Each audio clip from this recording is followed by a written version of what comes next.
Rising Kasaragod നിക്ഷേപ സംഗമത്തിന് സമാപനം 282 കോടി രൂപയുടെ നിക്ഷേപം ആദ്യഘട്ടത്തിൽ അന്തിമമാക്കി.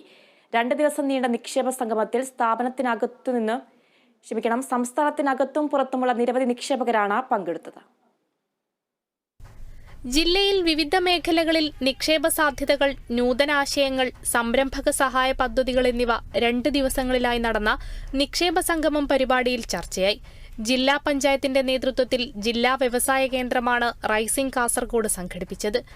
നിക്ഷേപക സംഗമത്തിലൂടെ ജില്ലയിൽ 282 കോടി രൂപയുടെ നിക്ഷേപത്തിന് അന്തിമ രൂപമുണ്ടായതായി ജില്ലാ പഞ്ചായത്ത് പ്രസിഡന്റ് ബേബി ബാലകൃഷ്ണൻ വാർത്താസമ്മേളനത്തിൽ പറഞ്ഞു. 300 കോടി രൂപയുടെ പ്രവാസി ടൗൺഷിപ്പ് നിർമ്മിക്കാൻ പ്രവാസി ചേംബർ ഓഫ് കൊമേഴ്സ് മുന്നോട്ട് വന്നിട്ടുണ്ടെന്നും ഇതിന്റെ സാധ്യതയും CPRും പഠിച്ച് പിന്നീട് അന്തിമ തീരുമാനമെടുക്കുമെന്നും അദ്ദേഹം കൂട്ടിച്ചേർത്തു. ഒരു 282 കോടിയുടെ നിക്ഷേപം സ്ഥലമടക്കം നോക്കിവെച്ച് പ്രോജക്റ്റുകളൊക്കെ തന്നെ അന്തിമമായിരിക്കുകയാണ്. അതുകൂടാതെ 300 കോടി രൂപ ഒരു പ്രവാസി ടൗൺഷിപ്പ്, ആ പ്രവാസി ടൗൺഷിപ്പ് ആദ്യമായി കാസർഗോഡേക്ക് കൊണ്ടുവരാൻ അതിന്റെ DPR അടക്കം തയ്യാറാക്കി സമർപ്പിച്ചിരിക്കുകയാണ്.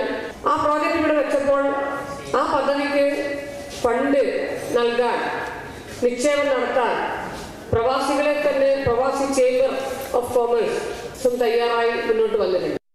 ആദ്യ ദിനം 100ഓളം നിക്ഷേപകർക്ക് മുന്നിൽ തിരഞ്ഞെടുക്കപ്പെട്ട 22 പ്രൊജക്ടുകൾ അവതരിപ്പിക്കപ്പെട്ടു.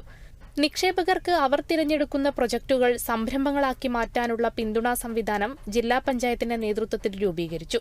അടുത്ത ഒരു വർഷത്തിനുള്ളിൽ 1000 കോടി രൂപയുടെ നിക്ഷേപമാണ് ജില്ലയിൽ നിന്നും പ്രതീക്ഷിക്കുന്നത്. Kerala vision news, Kasaragod.